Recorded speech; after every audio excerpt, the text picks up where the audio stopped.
안녕하세요. 퀴즈사랑 78회차 시작하겠습니다. 자, 1단계입니다. 아라비안 나이트라고도 불리는 설화집 천일야화는 1번 천일밤의 이야기, 2번 천일일의 밤 이야기. 정답 뭘까요? 확인해 보겠습니다. 네, 2번입니다. 자, 원제목이 천일야화인데요. 자, 이런 천일이 아닙니다. 숫자 천일이 아니고 천일입니다. 이 아라비안 나이트는 영문 번역판의 제목인데요. 원제목은 천일야화고요. 영어로는 1000 and one night 이렇게 되어 있습니다. 쉽게 말하면 1001일 밤에 들려준 이야기 이런 뜻인데요.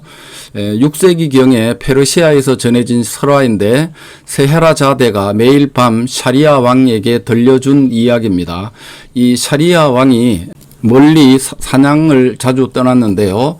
이 사냥을 떠나고 나면 왕비가 밤마다 흑인 노예들과 집단 난교를 즐겼답니다. 이거를 이 샤리아 왕의 동생이 알게 되어서 샤리아 왕에게 알려줬습니다. 그래서 샤리아 왕이 어느 날 사냥을 떠난 것처럼 하고 몰래 돌아와서 지켜봤습니다. 그날 밤에 실제로 그 현장을 목격하게 되었습니다. 이때부터 샤리아 왕이 여성에 대한 불신 트라우마가 생겨서 왕비를 처형을 하고요. 그리고 매일 밤마다 처녀를 불러서 잠자리를 하고 날이 밝으면 처형을 반복을 했습니다. 이때 영리한 처녀 세헤라자데가 자원해서 왕의 침실로 들어가서 매일 밤마다 이야기를 들려주면서 끝을 맺지 않고 중간에 멈췄습니다. 이야기가 얼마나 재미있었던지 왕이 나머지 뒷부분을 듣기 위해서 하루하루 처형을 미루었고요. 그러는 사이에 아들 셋이 태어나고 결국 왕비로 맞이했다 그런 얘기인데요.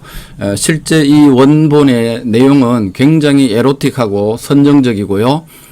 노골적인 성묘사도 많다고 합니다. 그래서 유럽에서는 19금이고요. 한때 금서로 지정되었다고 합니다. 자, 2단계 넘어갑니다.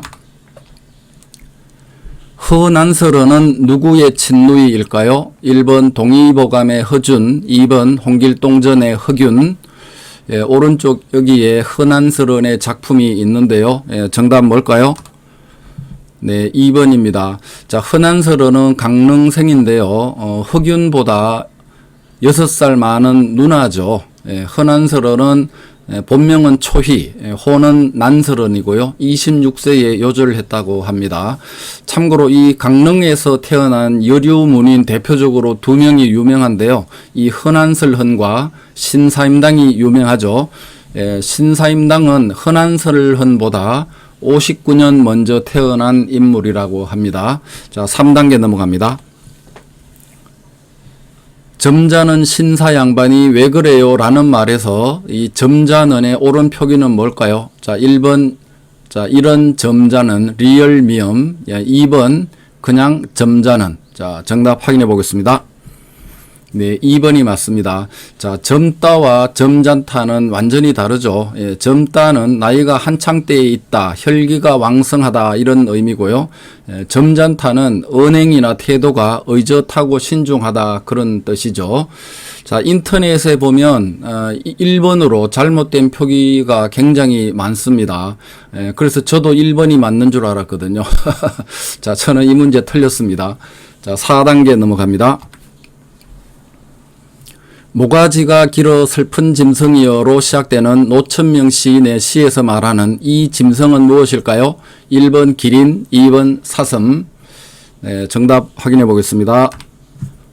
네, 사슴이죠. 자, 이 노천명 시인의 시 제목이 사슴인데요. 자, 이렇게 시작되죠. 모가지가 길어 슬픈 짐승이여 언제나 점잖은 편 말이 없구나. 관이 향기로운 너는 무척 높은 족속이었나 보다. 이렇게 시작되는데요. 자, 예전에 교과서에 수록되어 있었는데 지금은 어떤지 모르겠네요. 자, 근데 이 노천명의 사슴은 이 동갑내기 시인 백석에게 보내는 연시다, 짝사랑을 고백한 거다 이런 평가가 있는데요. 이 백석 시인은 아시다시피 장안에 3대 미남 호칭이 있었고요. 굉장히 잘생겼나 봅니다. 그의 별명이 사슴이었고요. 첫 시집도 사슴이었습니다. 근데 이 노천명 시보다 2년 먼저 출간이 됐네요. 자, 참고로 이 노천명 시인은 황해도 태생인데요. 일제강점기 때는 친일 시인이었고 6.25 전쟁 때는 종북 시인이었습니다.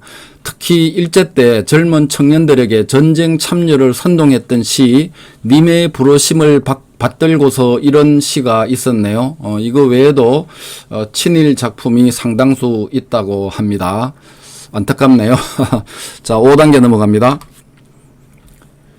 자, 노벨상 수상자에게 주는 금메달은 무엇일까요? 1번 은메달에 24K 순금으로 도금한 금메달, 2번 18K 금에 24K 순금으로 도금한 금메달.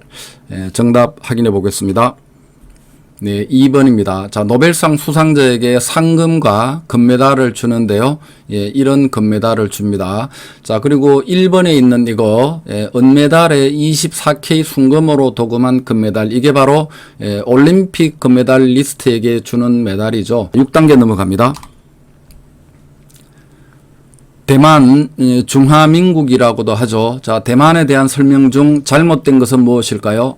1번 현재 UN 미가입국이며 우리나라와 단교된 상태이다. 2번 중국에서는 대만을 본토 22개 성 중에 하나로 본다. 3번 남북한처럼 중국과 대만은 주민 왕래가 자유롭지 못하다. 자, 잘못된 거 확인해 보겠습니다. 네, 3번이 잘못됐네요. 자, 중국과 대만은 주민 간 왕래와 이주가 가능하고요. 특히 대만인들은 자국의 국립 대만대보다 오히려 중국의 북경대 칭화대를 더 선호한다고 합니다. 취업하기에도 유리하고 그렇다고 하네요. 자, 그리고 대만과 수교한 국가는 전 세계 한 200국 중에서 13개국만 남아 있고요.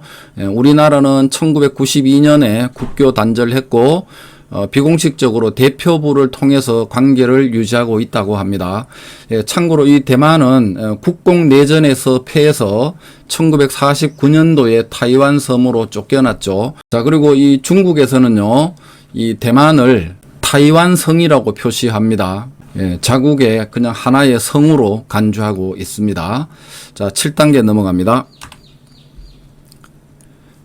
피카소의 이 그림은 어느 전쟁을 배경으로 한 작품일까요? 1번 제2차 세계대전, 2번 스페인 내전, 3번 6.25 전쟁. 이 그림도 꽤 유명한 그림인데요. 정답 확인해 보겠습니다. 네, 3번 6.25 전쟁이죠. 자, 이 피카소의 이 작품의 제목이 한국에서의 학살이라는 겁니다. 1951년도 작품인데 대표적인 반전 작품으로 알려진 건데요. 스페인 내전을 배경으로 한 게르니카라는 유명한 작품이 있는데요. 사진 한번 보고 넘어가겠습니다.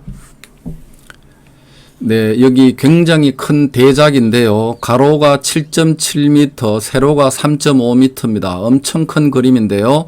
자, 이 게르니카라는 제목이 붙여져 있는데 이 게르니카가 뭐냐면 스페인의 그 북부에 있는 조그마한 도시 이름이 게르니카입니다. 스페인 내전은 좌파인 인민전선과 우파인 프랑코파의 싸움이었는데요. 이 좌파인 인민내전은 소련이 지원을 했었고요.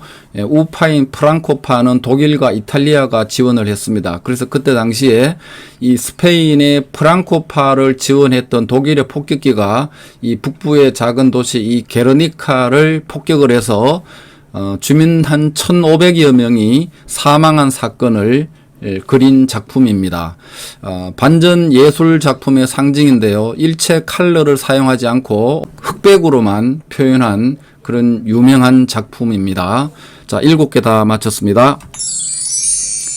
자, 오늘 천일야화 문제 천인지 천일인지 맞추셨는지요? 그리고 노천명 시인의 모가지가 길어 슬픈 짐승이요.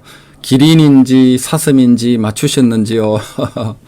자, 혹시 여러분은 천사이신가요? 독사이신가요? 궁금합니다. 자, 다음 주 화요일 저녁 79회차에서 찾아뵙겠습니다. 감사합니다.